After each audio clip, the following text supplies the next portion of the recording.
Identify point in region of inequalities.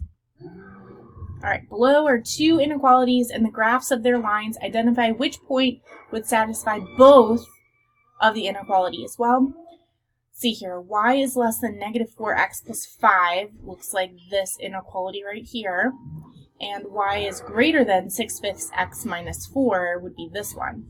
So if it's less than, I'm going to shade below, so I'm going to shade on this side. And if it's greater than my 6/5, I'm going to shade above. So it looks like this region over here will be my overlapping region, so the region with the origin in it. So if I come down and I look, let's see here. I have got 2, 1. Nope, that's not in the region.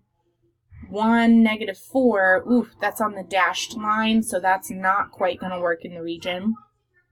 Let's see here. Negative 1, positive 8. Oh, I think that one works. But we'll just double check. 7, negative 4. Let's see here. 7, negative 4. Oof, that definitely doesn't work. So negative 1, 8 should work, even though it kind of looks close. In fact, let's zoom in a little. I wonder if my computer will let me zoom in on this. So if I zoom in even more, negative 1, 8 lands me right here, so that's underneath the dashed line, right? So I'm not on the line, I'm underneath of it. So that should work really nicely.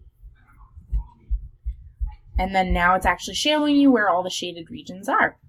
That's how you identify if a point is a solution from a graph.